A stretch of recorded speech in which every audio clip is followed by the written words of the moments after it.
Recording, and Rabbi, let me just spotlight you and you can go.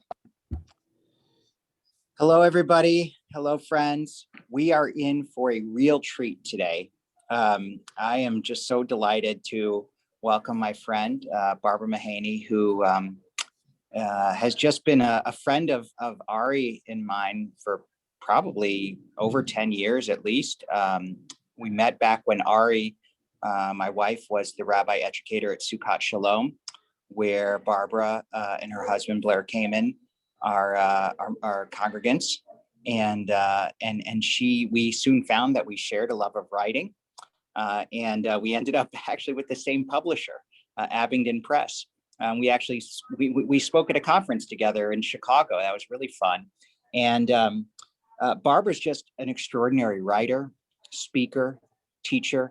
Her books really combine a kind of there's both a liturgical kind of quality to them as well as an essayist eye. She continues, I think, here and there to write for the Tribune, but let me give you a sort of more formal biography.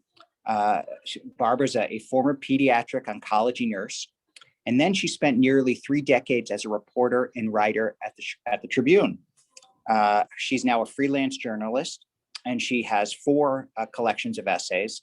The first, which was published right around the same time as my first book, is called Slowing Time, Seeing the Sacred Outside Your Kitchen Door, which is just an extraordinary book.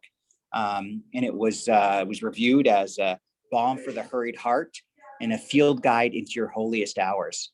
Her second book was Mother Prayer, Lessons in Loving, also by Abingdon, which is about mothering. So I couldn't relate it as much to that book, but my wife loved it, I know. And then her third and fourth books were The Blessings of Mother Prayer. That was number 3. And the fourth, which was recently published in October 2020, is called The Stillness of Winter, which is just beautiful. I remember getting it at my house and was just delighted to see it. It's a beautiful book, beautiful cover, and beautiful essays, beautiful words. And Barbara just as a wonderful friend, a wonderful speaker, and we're delighted to welcome her to Macomb Sala Lakeside this morning. Thank you. Welcome, Barbara. Thank you. Thank you. Thank you. Yep, it's true. I love Evan. In fact, I laughed out loud this morning when I was looking at your website and I saw that the Chicago Tribune wrote about Evan Moffick, that he was a brilliant antidote to all that divides us, the rabbi we'd love to call our own, humble, wise, and good beyond words. Who wrote those words? Who wrote those? Who wrote that? So I love to see that on your website. It is so true. I absolutely adore Evan, and I totally love that Evan and I share the same publisher, not just any publisher, but a Nashville-based publisher. And as you might guess, neither Evan nor I are exactly, the steeped in Nashville sort of churchy, synagogue-y folk. Good food there, though. Very good food. Very, very good food and very good music. Very, very good music. So Evan and I, we both know like this sort of dance that one does when one has a Nashville publisher. So I love the many confluences in our life, and I'm delighted to be here on this Sunday morning. I'm sorry that the title of my book is The Stillness of Winter, which must look backwards to all of you, because I woke up this morning going, oh man, people are going to be so sick of the fact that it looks like it's going to snow again today, but it hasn't snowed. Somebody told me it's raining in Deerfield. I'm down in Wilmette. There's no rain in Wilmette. But the way the calendar worked, I come to you on the very last possible Sunday of this book. Is a collection of essays and recipes, and I say it's a potpourri. It's a throw everything in it. There's recipes, there's snippets of poetries, there's these calendars I write for each month, Blessed Be calendars. It's just a calendar with little meditative post-its, ways to pay attention to the sacred in the world all around us, specifically, a lot of them are nature related. So the three months in this book, the 3 months of winter we focused on are December, January, and February. So today is the last possible day. Vanessa got me in right under the deadline. Go, Vanessa. It's also wonderful to be back close to the town I grew up in. I grew up in beautiful old Deerfield, where my beautiful mother still lives. And I understand some of you, given how close the synagogue is to the Deerfield Highland Park border, some of you might be Deerfield residents yourself. So anyway, it's wonderful to be here. As Evan mentioned, I married my beautiful Jewish husband. Well, he didn't mention that I married a beautiful Jewish husband, but he did mention that I was married to Blair Kamen, and I have been so married for 30 years, which I still can't believe. And from the very beginning of our relationship, we met in the Chicago Tribune newsroom. I am, I suppose, a lifelong Catholic. I grew up at Holy Cross School and Church in Deerfield. I was blessed to be raised by incredibly progressive post-Vatican II nuns. The nuns I grew up with were, they tore off their habits. They were wearing long pants and shorts. They were smoking cigarettes behind the convent, and they were they were just, these uber liberal, wonderful social justice, Dorothy Day kind of Catholics. So I was a lifelong, pretty liberal Catholic. And this fellow, I always describe him as this tall, bespectacled fellow, walked into the Tribune newsroom, and we all noticed that he left on Friday nights. He left the newsroom, which you don't do. Friday night is when the Sunday newspaper used to get pulled together, back in the days when there were newspapers and people read them every morning and picked them up on their doorstep. It's obsolete. Anyway, we noticed that this tall, bespectacled guy was leaving the newsroom at about 6 o'clock on Friday evenings, which was really unusual. And I found out he was leaving because he was going to synagogue. And I was so taken, so impressed that he was so serious about his religion. He was leaving the newsroom, putting behind the cares of the world to go pray before God. Only to find out not too long later that he was leaving at 6 o'clock because the 6 o'clock service was the young singles service at Ansha Emmett. And he was leaving because he was, in the marketplace, as it were. So, but nonetheless, our religious devotions were part of the attraction. And from the beginning, I have fully embraced Judaism and consider my spiritual life magnified beyond measure because of the interweaving of the threads of Judaism and Catholicism. And I especially love, I'm actually writing a book right now, a new book on the book of nature, which was pointed out to me by a rabbi, not your beloved Evan Moffick, but Rami Shapiro, who you might be super familiar with his beautiful prayers and poems. So I was when my first book, Slowing Time, came out, I was on, Rami had a radio show at the time, and I was one of his guests, and we had this fascinating conversation. And he said, almost as an aside, he said that slowing time to him read as midrash to the book of nature.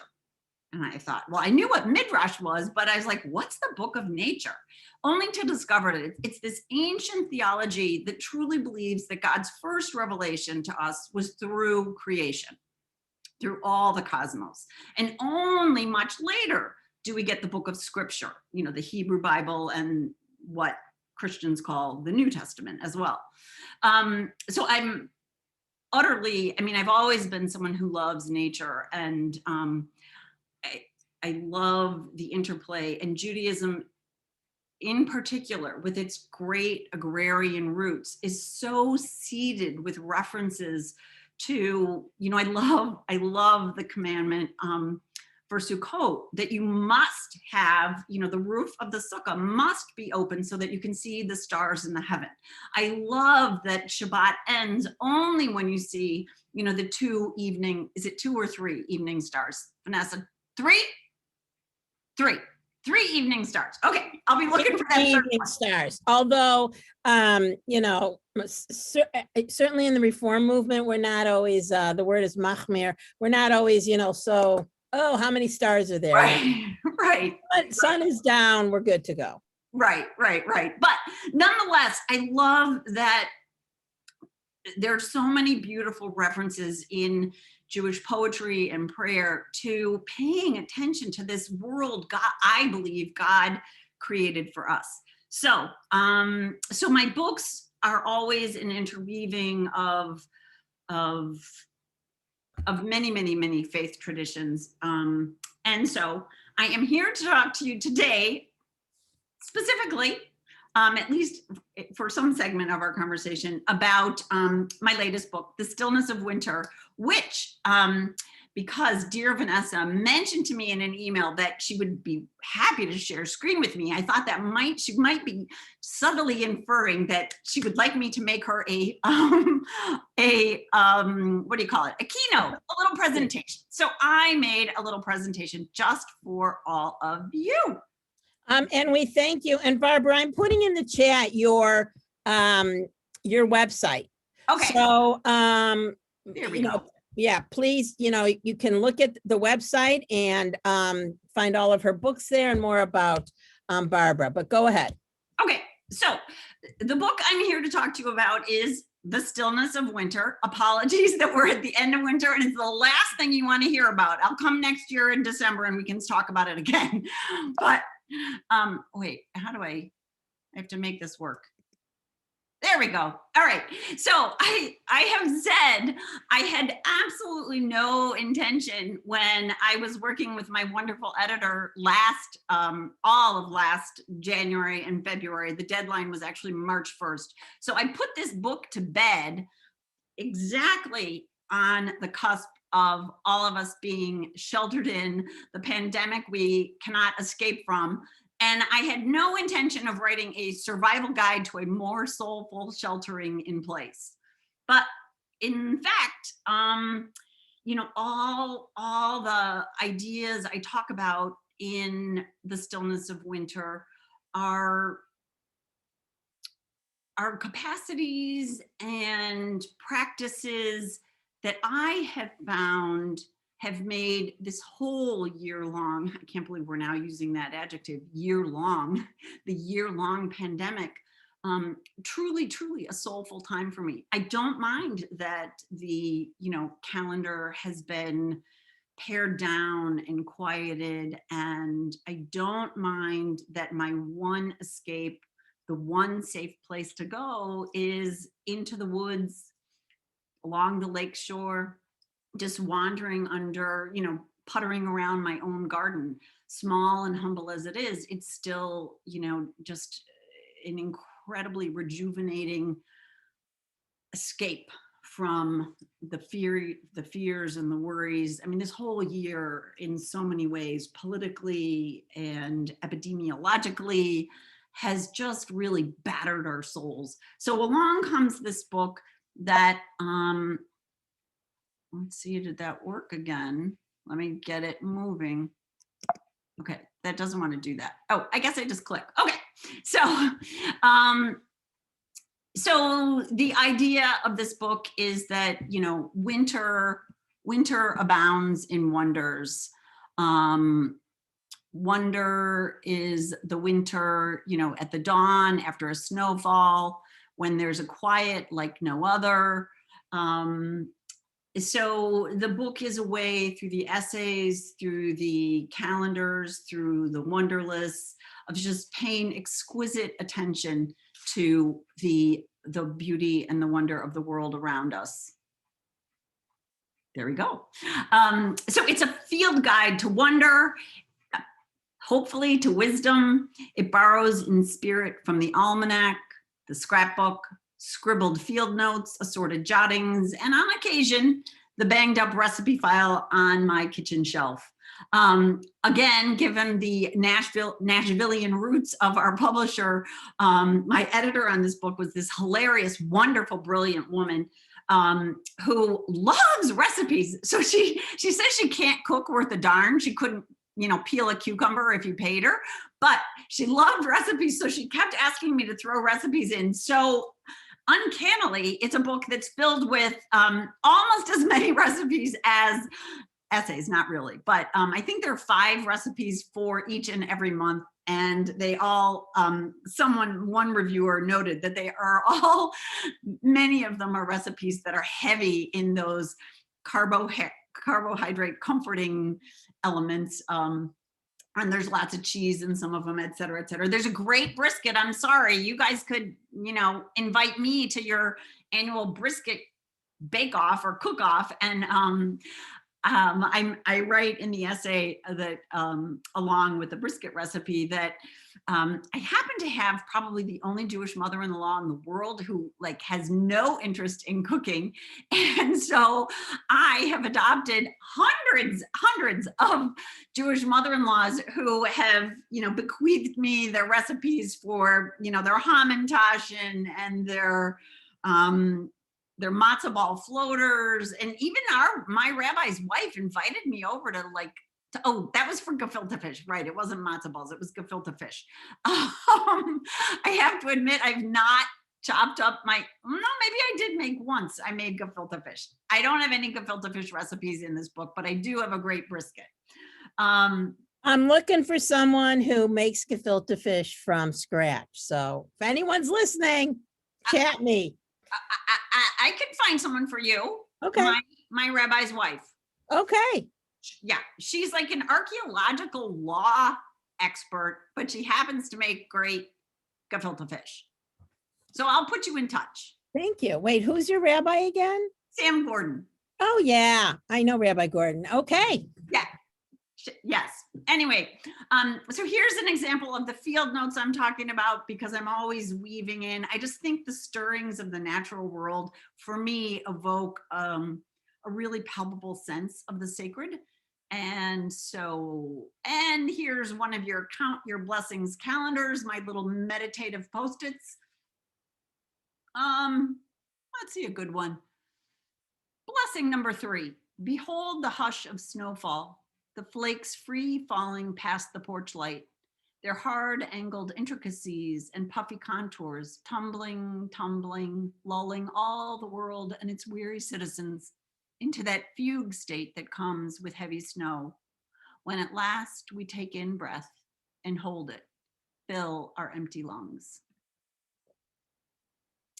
And I pulled a few things from the February section of the book, since February, my thinking is that each of the months has its own psychology. December, I call, is a month of deepening, of burrowing in, of truly quieting, reaching a stillness that I believe is when our deepest underground stirrings take place. January is the month of starting over, the fresh start, the rough edit. Again and again, we keep re-editing the rough drafts of ourselves. And February is the month that can push us to the ends of our hope. It can be the season of giving up, but then the holy hallelujah comes. The red bird, the pure, I can't see my whole screen. Anyway, the red bird comes. A beautiful day like yesterday when the sun shines through in a particular way. I don't know if you maybe have heard your birds singing out in the trees. There's a new song. They shift from their kind of quieter winter. They're now, because they're paying attention to the sunlight, they're not paying attention to the mercury and the thermometer. The birds start singing their springtime mating songs. Here's one of the blessings. Bundle up for a meandering walk in the end of winter woods. Marvel at the survival of so many species. Marvel at your own. Here's some of the recipes for February. We've got chicken rice Grammy, We've got my grandma's famous rolled cutout cookie hearts, my brother Brian's, Uncle Bry's white chili, and an amazing beef stew. And these are just a few lines that I pulled from the book. To see is to take in, from the thinnest strand of a spider's web laden with dew to the last dying ember of a star as it streaks through the cosmos, the whole of God's breath. Darkness draws out our deep down depths. Darkness is womb, is seed underground. Darkness is where birthing begins, incubator of unseen stirring, essential and fundamental growing. There's a theme, especially in the December chapters of the book. I'm someone, I was born in January, so I'm a winter baby. I love the darkness. I know many people, you know, it really is a problem, the darkness, but I love the kindling of candles. I love logs on the fire. I love quiet. I love the depth and possibility that the darkness invites us into. Here's yet another. It is in fact the heart, the soul that are the vessels of pure, true stillness, those chambers deep inside us that allow for the holy to unfold, the birthing rooms, perhaps, of our most essential stirrings. And another. And another. Picture the world as you would dream it, then set out to make it real, one act of kindness at a time. Sometimes it takes extremes, the severe storm warning, the daunting diagnosis, even the unreturned phone call from someone we worry about, to snap us out of our lethargies or take it for grantedness, to pull back the veil, to see in sharp focus just how fragile, how precarious all of this is.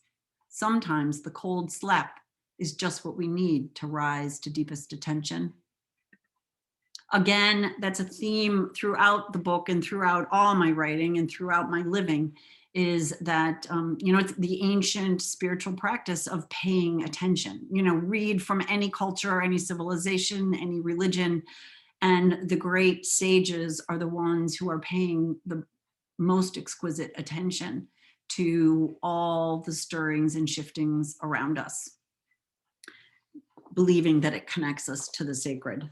So I am going to read to you. This was such a marvel to me when I first discovered that people love to hear an author read in an author's own voice. And so I picked one essay for you. It's called Prayer Beads for a New Year. And I will read it for you now, and then we can have conversations about Judaism and interfaith families and seeing the sacred in the natural world and whatever else stirs your imaginations. So here's Prayer Beads for a New Year. Tucked under the covers with a thermometer poking out of your spout is no way to start the new year, but so it is. And so I type from horizontal perspective. And so this new chunk of time has only one direction to go from here, up. As I lie and watch out the window, catching a flash of scarlet here, the squawk of blue jays there, I ponder one or two of those lists we're supposed to make this time of year. I can't quite enumerate the things I hope and pray for. After all these years, I've boiled it all down to one more or less all-purpose petition. Dear God, make me live and breathe your gentle, radiant love. Let me swallow the urge to be unkind, to rebuff the sharp elbow, to turn the other way when insults hurled my way. Let me practice the Zen of road kindness, refusing to blow the horn, to cut in front, to not wait my turn. Let me search for and offer the benefit of the doubt. Let me try harder not to roll my eyes. Let us institute an apologia for hurling stink bombs at the telly when idiots blather on and on and on. You can tell I wrote that in the most recent political era. Excuse me. Let me stop the rumor here and now, not partake of gossip in any way, shape, or form, no matter how juicy. These are the sins of the everyday, the little molehills that make for mountains, for a continent-wide topography of pain, of bitterness, the sharp and invisible line dividing us from them that makes enemies of those whose stories we never stop to listen to. Let us traffic in tiny knots of kindness, exercise empathy. Imagine how it feels to hurt so much, to be pushed aside, to be left alone on the side of the playground and never find a friend. Imagine never letting go of that hurt. Imagine what would happen if one morning you woke up and found yourself inside a life where self-absorbed ego had utterly vanished, where extreme and all-consuming navel-gazing screeched to a halt, where we looked beyond the borders of our own thin skin, where someone noticed the glimmer in your eye had dimmed. Imagine if someone quietly inquired, "Are you all right? Did someone hurt you?" Imagine a world where we listened instead of trying to talk over each other. Imagine if the ones who take up all the oxygen in the room realize there are others with thoughts to share. Imagine those rare few souls who live to scatter sunshine, who make us laugh till our bellies ache. Imagine the miracle of the ones who always think 2 steps ahead, anticipate our hurt, offer tender loving comfort without falderall or trumpet. Imagine the quietude of saints who walk among us. Practice, practice, practice. Forgive yourself on the days when your own brokenness shows. Forgive your stumbles. Say, "I'm sorry." Say it to yourself. And just as emphatically, consider a litany of B's. Be curious, be imaginative, be not afraid to dabble in whimsy, be willing to put yourself out there. Be humble, so humble. Carve out time each and every day to plug into the immense wonder of the heavens and the earth. Traipse a meadow, a prairie, a sandy dune. Follow a trail into the woods. Count the stars. Realize how small you are against the infinite canvas of the sky. Seek wisdom, not only from picture shows or airwaves, but in the pages of texts, ancient and otherwise, pulled from bookshelves. Deep dive inside a poem. Make a friend in an unlikely place. Reach beyond your borders. Make peace. These are the prayers, these are the prayer beads I carry into this new year. These are the petitions I press against my heart. This is how I walk into this new year once I get up and out from under the blankets and the NyQuil. And then I ask, what petitions might you bring to this new year? Sometimes I ask questions at the end of essays. Anyway, so that is, it's not literature, but it's praying out loud. Oftentimes my essays are musings and often they are ordinary prayer, plain spoken prayer, prayer straight from the heart, unfiltered. And I don't know if you can see this because I can't tell how your pictures are showing up, but one of the wonderful, wonderful things, I love this when I was a writer at the Chicago Tribune all those years, I would get phone calls, I would get letters, I would get emails from readers who, there's this sense of two-way dialogue between writers and readers. And I didn't know that it would carry over to books, but oh, does it? And someone I don't even know sent me this beautiful, beautiful image of her granddaughter found the book and, was just transfixed with it sitting on her grandma's bed. just staring at the cover. And so, you know, the beholding of wonder truly might be the essence of why I write books. The enchantment, opening others' eyes to enchantment is where it begins for me. It's a beautiful picture. Absolutely beautiful. Isn't it? I loved it. Yeah. So anyway, questions, and more questions, you know, ask anything. For instance, yeah, I write in one of the essays, I write about, you know, live sacramentally. What does that mean? How does one do that? How does Judaism, you know, infuse holiness into the everyday? Do you ever wish winter would end? And why does the darkness speak so profoundly to you? Those are some of the questions. And so I am here as your native daughter, your neighbor, your the one who loves your rabbi, who thinks you're the luckiest, blessedest people in the world because he's your rabbi. Now you have many rabbis, I see. I also know Ike from the interfaith world. So you have, you know, an amazing, amazing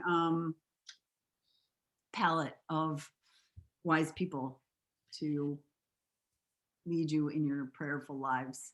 Does anybody have any thoughts or questions? So I'm gonna stop the share just so we can kind of see everybody. I'm Okay. still gonna spotlight you. Okay. And I'll see if there's any questions. I mean, I love you. I loved all the questions you asked yourself. So you know, maybe we can start there with, how does Judaism, you know, infuse your life? Oh, I mean, Judaism truly infuses every aspect of my life. We are we have Shabbat every single Friday night, have had Shabbat every Friday night since we were married. I love, my husband's so excited. Hune, the wonderful, wonderful, wonderful bakery from South Evanston, just moved to Central Street in Evanston. So it's about a 3-minute walk down the street. And my Blair, who recently left, he was the Chicago Tribune's longtime architecture critic. You might know of my dear husband. Anyway, he recently left the Tribune a month and a half ago, maybe. And his new Friday, well, I think he's been doing this since the pandemic, since Hune opened. I think Hune opened in the fall in the new location. I can't remember when they opened. But anyway, his Friday morning thing is he walks down the street and stands in the line at Hune to get their amazing challah.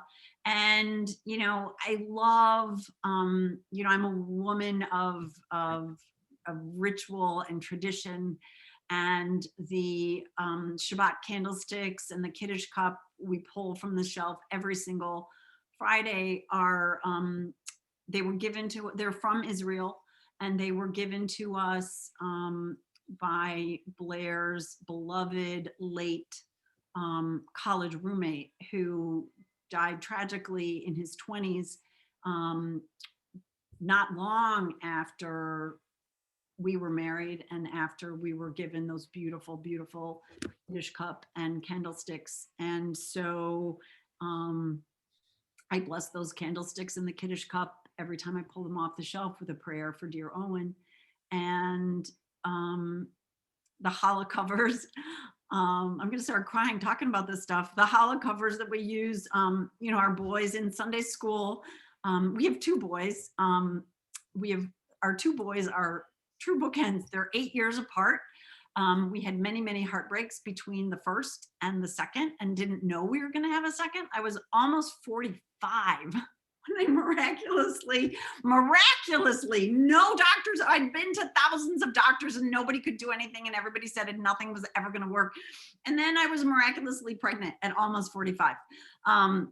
So we have a 27-year-old and an 18-year-old at this moment. Do the math, you can figure out how old I am. So when both of those boys were going through Sunday school, they both I don't know if your kids made challah covers. I think making challah covers is like, it's a rite of passage. And so, 1 week I pull out one's challah cover, the next week I pull out the other one's challah cover. So that table, that's a beautiful example of living sacramentally. And I do it even when it's not Shabbat or anything with any kind of sacred undertone. I can turn the most secular into something slightly sacred. But, living sacramentally in that particular instance is setting that table with attention and intention. And Blair now is buying the challah at Hune because who can make it as good as Hune? But we did have in our synagogue a wonderful, wonderful, wonderful Holocaust survivor and challah baker named Henry Strauss, who he had taught like sort of a workshop for our synagogue. It was for the kids, how to make challah. And I became incredibly dedicated to the task of trying to make challah, and Henry became my tutor. And so Henry and I had this wonderful, I've written an essay about it, a couple essays about it. We had this wonderful relationship where, Henry gave me his recipe. I would try to do it. The first time I did it, it ended up looking like a lobster. The next time it was sort of this amphibian progression. And I eventually got to the point that my challah looked kind of like a challah, but Henry devoted much attention to me. So, for me, Shabbat, again, the living sacramentally, Shabbat begins early on Friday as, I would get up and I would try to bake my challah, and I often would slow cook. I like cooking. I would slow cook on a Friday. So, I had kind of those simmering, spicy aromas all day long. And then to me, there's nothing holier, especially in this world we live in, than to put it all aside on Friday night. I even told, in the gentlest of ways, when one of my boys was probably the younger one because he's the super sportsy one. The older one is now an esteemed lawyer, and he was never so sportsy. He was reading books instead of running around with balls on basketball courts. But I think the younger one, there was like some basketball practice on Friday night at 7:00. And I said to the coach, I'm sorry, could you move that a little bit? Because, here I am, Irish Catholic, and I need to have my Shabbat. So, well, thank you for doing that, because Rabbi and I have written, many a letter of whatever's going on Friday night. I put the Hune Bakery in the chat because maybe I haven't had a big enough breakfast, but it's really making me hungry. And the spicy smells in your kitchen. And I have another question for you. Winter lends itself, from Bill Rosen, winter lends itself to contemplation. Do you do the majority of your creative writing during the winter? I write all the time. I do write all the time. There's no majority, but I do, along that same line, one of my favorite times to write is each morning before dawn. I love to write in that quiet and the darkness before dawn. So the winter is most generous to me because it gives me more hours of quiet and darkness. And again, the pandemic has played, the calendar is just blessedly wide open. I mean, you could say pathetically so, but also blessedly so, because each and every day just offers me, I've got a big deadline for, this is probably the biggest book I've ever written. The whole thing is from scratch. It's no compilation of previously written essays. And so each and every day I write anywhere from 12 to more hours. So that's very disciplined of you. Well, discipline is I've got discipline going for me. I might be lacking in other things, but discipline works for me. I probably read more in winter than other times of the year. But in terms of writing, because I'm a writer, my life work is writing. I can't exactly be seasonal about my writing. I have to keep writing. Yeah. Well, what are you reading right now? Oh my gosh. Well, for this book that I am currently writing, I read no fewer than about 200 books. And as I said to someone recently, we just did our taxes. So I can tell you, I tallied up how many books I bought for this book. I mean, you end up paying more money for books than you make from books. So whatever. I am currently reading a wonderful book. It's called The Blue Sapphire of the Mind by Doug Christie. It looks back to the ancient contemplative practices of the desert elders, the desert elders of Egypt, who went off into the desert and lived in like little caves and spent their whole lives like fasting and praying. And then he brings that into the now, in terms of, the commands to save the earth and the urgencies of saving the earth. And he looks to the ancient contemplative practices as models, paradigms for what the attentions we need to pay to the earth as it is crumbling around us. I have another comment, and to elicit a comment from you. At the beginning of winter, the village of Deerfield has an interfaith Thanksgiving service, which almost all churches and synagogues participate, and a large interfaith choir, which our choir participates in, and it's a great experience. Thoughts?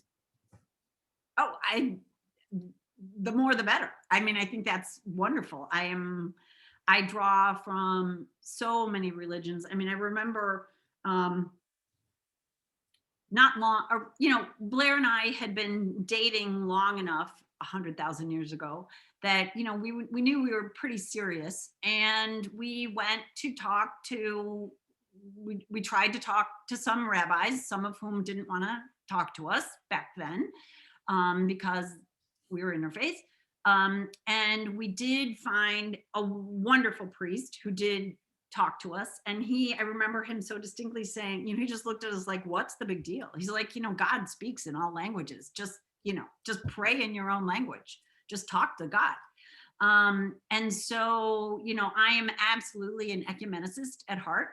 There are so many paths to the sacred. There are so many paths of holiness. And the more I know about, the more, the more aspects of my own spirituality I can embrace. And so, God bless Deerfield for having that interfaith celebration. In fact, I've been there because my mom, who we call the original Mother Nature, and who is like the soup kitchen queen, we had to beg her to please stop going to Waukegan to make sandwiches at the, soup kitchen 2 months into the pandemic. She just, oh, honey, I know, And I'm like, Mom, no, really, you're almost 90 years old. Please don't go to the soup kitchen in Waukegan right now. Just, it's going to be okay.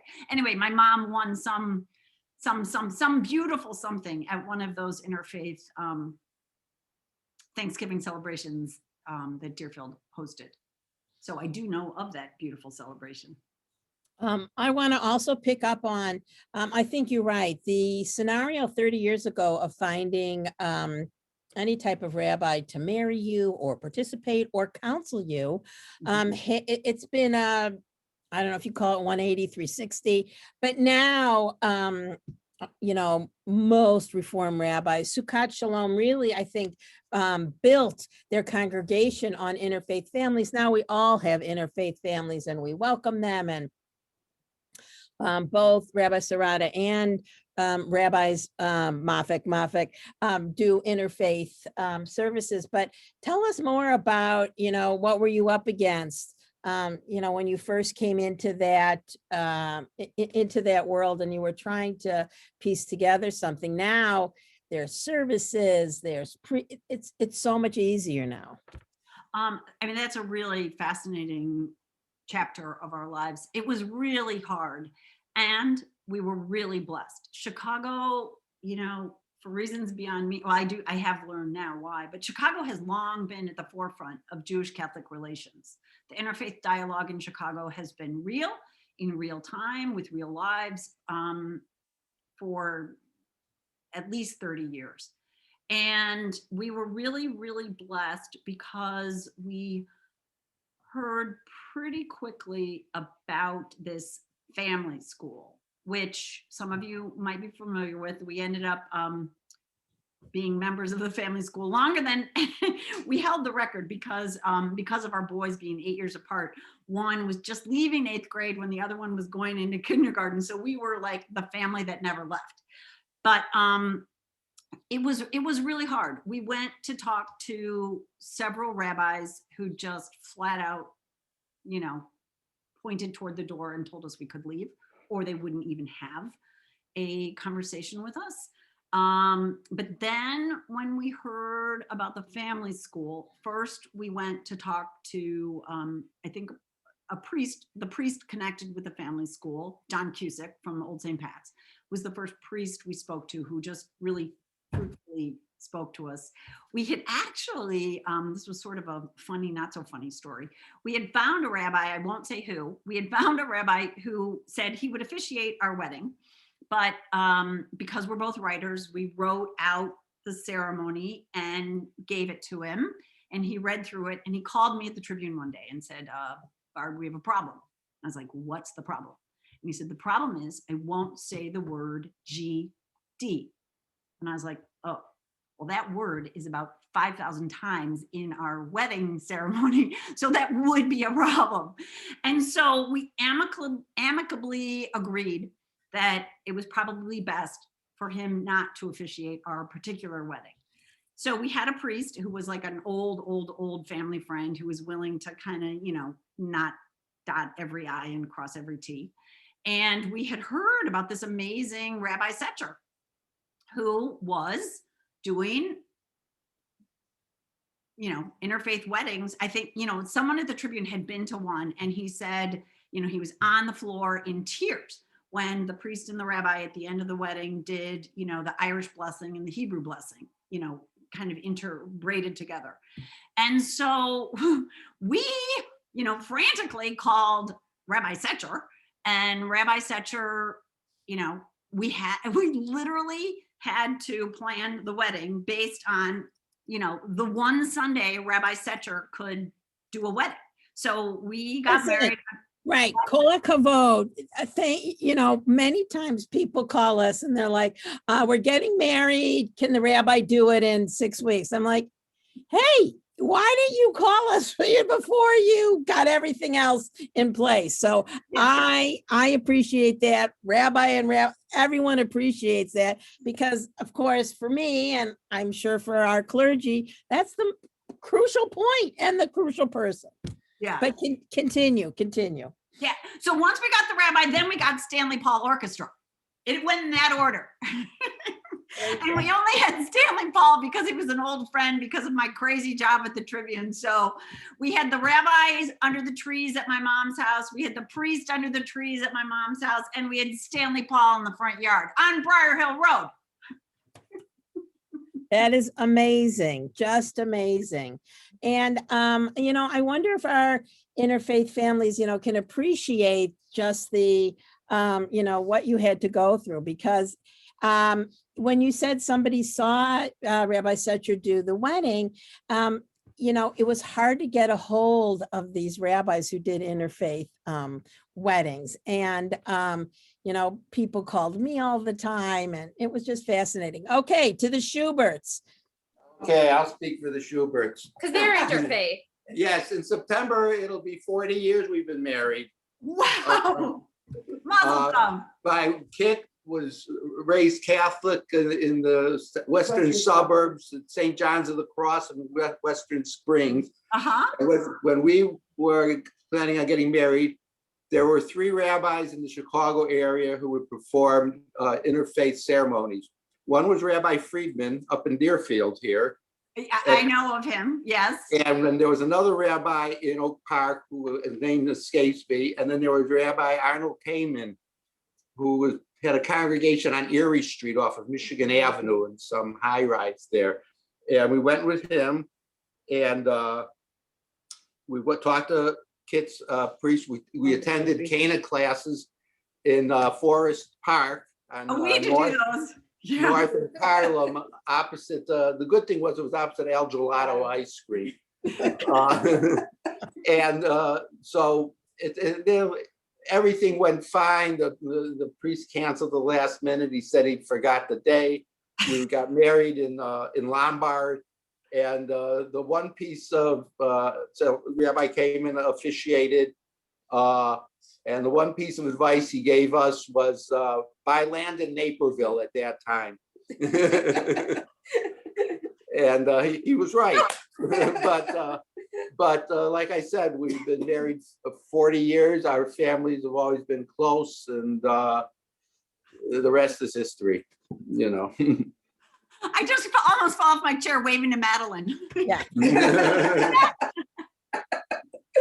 It's all worked out for us. Yes. That's beautiful. So wait, so Madeline, like my boys, is well, I've heard many terms. One of them is a cashew. I'm not a huge fan of cashew term. But yeah. I just identify as Jewish. Like, they raised me Jewish. We went to synagogue, but I still go and support one of my cousins sang in, the church choir at her church, and we'd go and support her when she was singing. And I've been to baptisms, and I've been to, lots of Catholic weddings, and it's still nice to support them. Everyone gets along. Indeed, indeed. That fluency is a good thing. I mean, I just think it gives you like a deeper cultural comprehension. That's really lovely. Really lovely. Well, the other thing was on Kit's side, actually her father was raised Jewish, and he converted to Catholicism when he married her mother. But interesting. They had a cousin, Marvin Moss, in Cincinnati, who died last year. And the rabbi who led that service was actually a dear friend of the Maffics. So there was this other connection, and to her Catholic side. Yeah. So, like I said, Wow, 40 years. Can't wait for the next 40.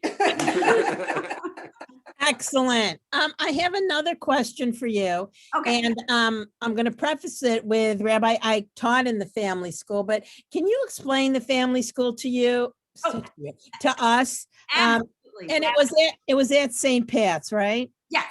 So Yeah. the family school, the Chicago Family School, was the first. There are now several similar ones around the country, but the Chicago one was first. And the brilliant thing about it is, so we happened to be blessed with a couple who were like the pioneering couples who, she was a longtime educator, and he used to write, I don't, if any of you, I'm sure many of you are from Chicago.